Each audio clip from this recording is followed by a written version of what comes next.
Hello, I'm IBX Toycat, and today I'm going to be talking about the Bulldog shotgun in Call of Duty Advanced Warfare, giving you some tips on how to use it, as well as kind of a guide to set up a class around it, because using the shotguns in this game is very difficult. You might have noticed, if you've tried to use any of them online, that compared to any other Call of Duty game, or even any other weapon in this Call of Duty game, you can just see that they're really, really bad. Even at close range, it's a close call as to whether you'll get the, kind of win the gunfight, which hasn't been like this before. So yeah, using the Bulldog is quite difficult, but hopefully I can give you a class guide and how to set up and stuff like that, because in this gameplay I do quite well. I start off with a 10 kill streak, which is pretty good for a shotgun, and I do quite well from then onwards. I will say this was before I even got any of the good attachments for the shotguns. It's this really annoying kind of oxymoron that the shotguns are kind of bad without the attachments, but to get the attachments you have to go through a lot of effort with the guns.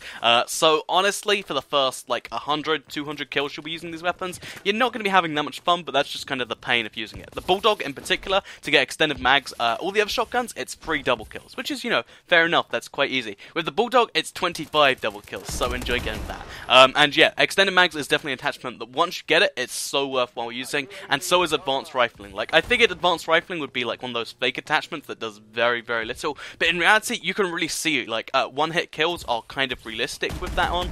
You can actually kill people with a clip at really decent ranges, and when you combine advanced rifling and extended mags, you have a really good time, because, you can actually get 2, and sometimes even 3 kills in a clip, which isn't impressive by any other gun standards, but the Bulldog usually, without extended mags, 6 bullets in the clip, and it takes usually about 3 or 4 to kill, so getting more than one means you have to have 2 people next to each other most of the time, or have 2 people very, very close range to you, like literally point-blank knifing range. So, yeah, that's why that's so impressive. Until you unlock those good attachments, the laser sight's pretty good, because hip-firing this is probably the best way to use it. It's how I've used it, and even though aim-down sights does have its use, having that 10% more accurate hip-fire, it's going to, of course, be useful, so definitely have the laser sight till then. As far as perks go, you're going to want to have some speedy perks, so you want to have low profile, maybe a bit of lightweight, and actually to move around fast. I think even foregoing low profile for lightweight can be smart if you want to save the extra 2 points, because even if people see you on the radar, they're not expecting a shotgun user, so as long as you're moving around fast enough and you have the blast suppressor so they don't know you're just,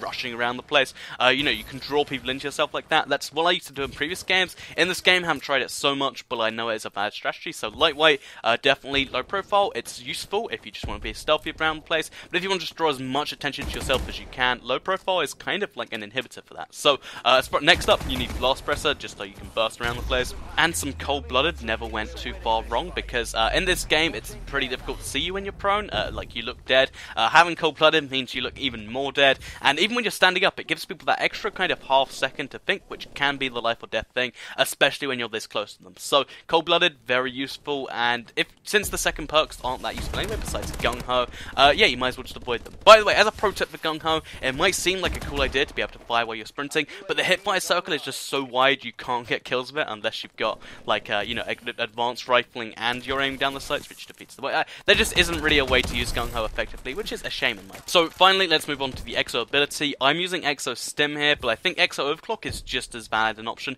if not more, because, extra 10% can save your life a lot more health, but I do like to just, get out the action, go in with double health, and then demolish them with the shotgun. I can imagine the pain on their faces as they get their 4 bullets into me, but I have the extra health, so that's why I like to use Exo Stim, but, it's down to preference there, of course. As far as the grenade goes, stun grenade, it never goes too far wrong. Honestly, with grenades on shotgun classes, they're not that useful unless there's someone at super long ranges you want to stun, so just either forego the point if you want to save it, or go whatever you're comfortable with. If you have Semtexes that you need for objective modes and you know the trajectories, then use a Semtex. If you know the same thing for frags, then use frags. It's really simple. And finally, kill streaks. So, with a shotgun, you're not going to be able to get the 15 kill streaks you need to get the Guardian with all the maximum stuff. So what I just recommend doing instead is just deciding, okay, I'm going to have 1 support kill streak, 1 assault kill streak. I use it in this gameplay, and it's a really fun way to encourage yourself to play, to get the kill streaks, but also not to be down when you get killed too much. Because with the shotguns, there are some maps where you're just going to get demolished because there's no way to get from place A to place B without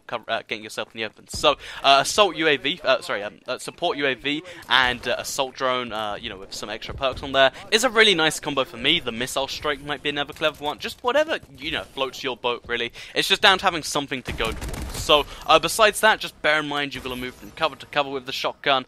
You've got to make sure that if you see someone, you're in shotgun range of them. It's a really hard thing to properly get down. But once you do it, if you play a map like Detroit or Biodome where there actually is close range quarters, you can have a really good time with this weapon. Finally, if you really have to run out somewhere in the open, bear in mind, 1, you'll probably die, and 2, try and boost across it, try and sneak across it, try and do whatever it takes to minimize your chance of being shot, because, you know, that's where you die with the shotguns, when you can't retaliate. At close range, if you're, you know, strafing around, you're firing, you'll do quite well, but if you're not, you won't do so well. So I hope you enjoyed the video. Like it if you did like it, share it if you really liked it, and I hope you enjoyed it. Let me know if you want to see more, and I'll see you guys in the next video.